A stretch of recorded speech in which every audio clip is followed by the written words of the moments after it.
দর্শক, ইমিডিয়া সবাইকে স্বাগত। আপনাদের সাথে আছি আমি পরিমল চন্দ্র বসুনিয়া। দর্শক, এবার লালমনিরহাটের হাতীবান্ধায় দুই পুলিশ সদস্যর বিরুদ্ধে টাকা ছিনিয়ে নেওয়ার চেষ্টার অভিযোগ উঠেছে।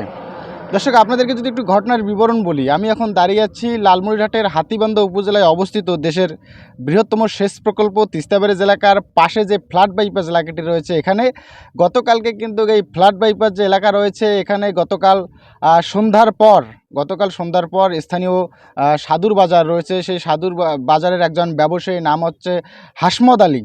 তিনি সন্ধ্যার পর 43 লক্ষ টাকা নিয়ে পার্শ্ববর্তী নীলফামারী জেলার যে ডিমলা উপজেলা আছে সেখানে যাচ্ছিলেন।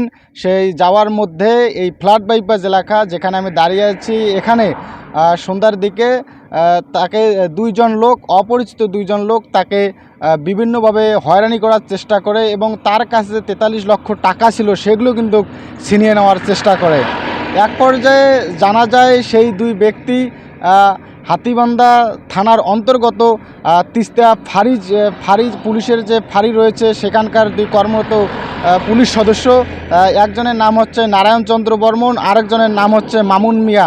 এমন পরিচয় কিন্তু দেয়। এমন পরিচয় পাওয়ার পর তারা এই পুলিশ সদস্যদের দাবি করেন যে তার কাছে অবৈধ মালামাল ছিল সেই ব্যবসায়ী হাসমদ আলী যে রয়েছে, সেই জন্য সেই অভিযোগের ভিত্তিতেই তারা এই ব্যবসায়ী যে হাসমদ আছে তাকে বিভিন্নভাবে চেক করা শুরু করে। এরপর এই হাসমদ আলীর যে টাকা রয়েছে 43 লক্ষ টাকা, সেগুলো ছিনিয়ে নেওয়ার চেষ্টা করে ওই পুলিশ সদস্য। এমন অভিযোগ কিন্তু ব্যবসায়ী হাসমদ আলীর পরে স্থানীয় বাজারের যে লোকজন হয়েছে তারা জড়ো হয়ে কিন্তু এর প্রতিবাদ করে। এর প্রতিবাদে গতকালকে সন্ধ্যার দিকেই লালমনিরহাট থেকে নীলফামারী যে চলাচলের সড়ক অর্থাৎ তিস্তা ব্যারেজ এলাকা, সেখানে তারা অবরোধ করে। এরপর এই ব্যবসায়ীর যে টাকা ছিনিয়ে নেওয়ার ঘটনায় নারায়ণচন্দ্র বর্মন এবং মামুন মিয়া নামে যে দুই পুলিশ সদস্য ছিল তাদেরকে কিন্তু রাতেই প্রত্যাহার করে হাতীবান্ধা থানায় নিয়ে যাওয়া হয়।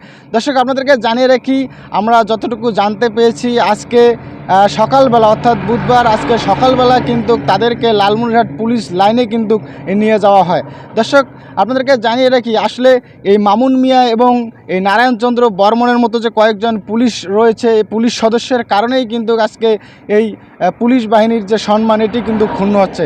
আমরা স্থানীয়দের সঙ্গে কথা বলেছি। স্থানীয়দের দাবি এই নারায়ণচন্দ্র বর্মন এবং মামুন মিয়া যে রয়েছে তাদের জন্য কঠিন শাস্তির আওতায় নিয়ে আসে পুলিশ বাহিনী। পরিমল চন্দ্র বসুনিয়া, ইমিডিয়া, লালমনিরহাট।